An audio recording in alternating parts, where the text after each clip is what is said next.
پتہ چلے گا کہ کیسے وراثت دی جاتی ہے. اور دوسری میرے بھائی یہ جو غلط رسومات ہیں, عورتوں سے جہیز لینا, یہ اسلام میں اس کی اجازت نہیں ہے. اسلام میں مہر ہے کہ نکاح کے وقت عورت کو دیا کرو, عورت سے پیسہ بولو نا یار نہیں لیا کرو. یہ جہیز کا تصور یہ غیر شرعی ہے, اس کو ختم کرنا پڑے گا. بارات کا کھانا بولتے کیوں نہیں, یہ بند, اب منہ بند. بارات کا کھانا نہیں ہے. نبی نے 4 بیٹیوں کی شادی کی, ایک کھجور بھی نہیں کسی کو کھلایا, لیکن ولیمہ اپنی ہر شادی پہ کیا ہے. تو لڑکا کھانا کھلاتا ہے, لڑکی والے نہیں کھلاتے. اسلام ہے یہ. آپ کہیں گے اتنی بارات آئی ہے تو اس کو کیا کریں, سوکھا بیچنے کیوں آئی ہے بارات؟ بارات ہے ہی نہیں. مسجد میں نکاح ہو, جو لوگ بیٹھے ہیں ان کو وہ لڑکے والے چھوارے چھوارے ٹوفی ٹوفی بانٹ کے وہ پتلی گلی سے نکلو, اور دلہن کو لینے کے لیے 1-2 افراد یا چلو 4-5 افراد آ جائیں بس کافی ہے. اگلے دن دولہا کے گھر پہ کھانا کھائیں گے سب. یہ اسلام ہے. لیکن ہم اس کو فالو ابھی تو یوں کر رہے ہیں, لیکن کریں گے نہیں, مجھے پتا ہے. ابھی میں یہاں کوئی لگا دوں نا مجلس, پھر دیکھو جتنا مجمع ہے اور لوگ آ جائیں گے, یار مجلس ہو رہی ہے. تو یہ ہے اسلام.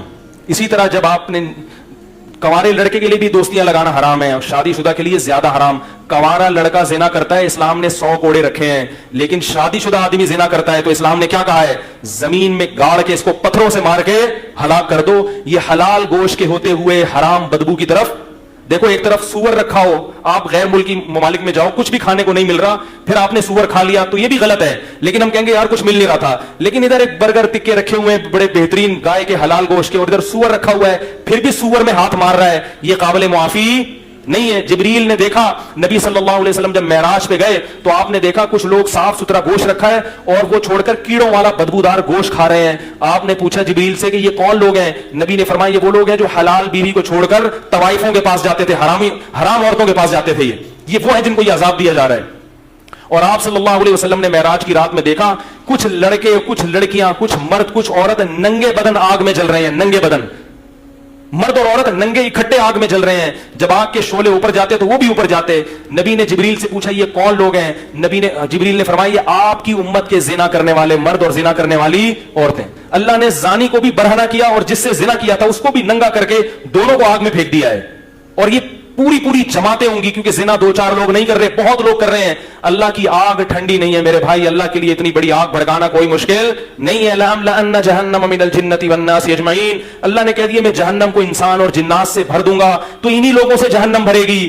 زانی پہ ترس مت کھایا کرو, زانی اللہ کی نظر میں مبغوض ہے, قابل رحم نہیں ہے. اگر زانی پر اللہ کو ترس آتا تو اللہ زانی کو دنیا میں پتھروں سے مار کے ہلاک کرنے کا حکم نہ دیتے. اس سے بڑی سزا کوئی ہو نہیں سکتی. جس جرم پہ پتھر سے مار کے ہلاک کرنا اللہ نے رکھا ہو, اس جرم کو معاشرے میں پروموٹ کیا جا رہا ہے, اس جرم کو میں لوگ مبتلا ہو رہے ہیں, اس کو برا نہیں سمجھ رہے, تو بخشش نہیں ہوگی اگر ان حرام کاریوں سے توبہ نہیں کی. یہ ربیع الاول کے جلسے یا محرم کی مجلسیں یا کنڈے اور جو ہے نا دیگیں, یہ جب تک آپ اللہ کے نبی کو, اللہ کے دین کو فالو نہیں کرو گے, یہ دیگیں آپ کو نہیں بخشوا سکتی.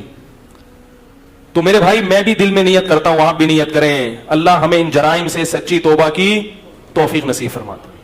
کوشش کرو گے نہیں. اب موبائل میں جتنی لڑکیوں کے نمبر ہیں نا, غفار بھائی, وسیم بھائی, ستار بھائی کے نام سے, سب کیا کر دو, ڈیلیٹ مار دو.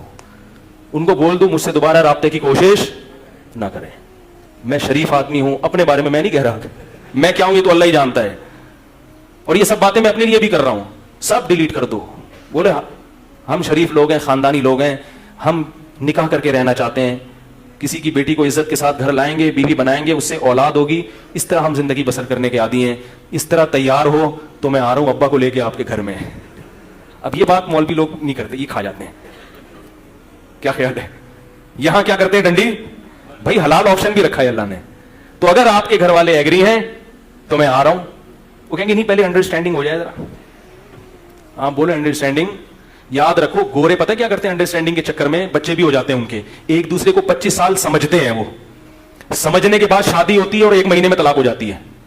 یہ جو سمجھنے کا کانسیپٹ ہے نا, یہ گوروں کی طرف سے آیا ہوا ہے. اپنے باپ دادا کو دیکھو, کبھی نہ دلہن کو دیکھا ہوتا, نہ دلہن نے دولہا کو, ابا اما پکڑ کے شادی کر دیتے تھے اور بڑی زندگی کامیاب. میں نہیں کہہ رہا کہ آپ تحقیق نہ کریں, لیکن سمجھنے کی بھی کچھ حدود ہوتی ہیں. 3 دن لگا لیے سمجھنے میں, بس ٹھیک ہے. 3 دن سے زیادہ بولو بھائی, یہ پھر سمجھنا نہیں, پھر یہ چسکے لینے والی بات ہے. یعلم خائنۃ الاعین وما تخفی الصدور. اللہ سینوں کے بھیدوں کو بھی جانتا ہے اور آنکھوں کی خیانت کو بھی جانتا ہے. اللہ جانتے ہیں کون سمجھنے کے لیے بات کر رہا ہے اور کون چسکے لینے کے لیے بات کر رہا ہے. اللہ سب جانتے ہیں. تو دوستیاں مت لگاؤ. ولا متخذی اخدان, قرآن صاف کہہ رہا ہے کہ تمہیں دوستیاں لگانے کی اجازت نہیں ہے. اللہ تعالیٰ ان حرام کاریوں سے ہمیں اس عاشورہ کے مبارک دن میں توبہ کی توفیق نصیب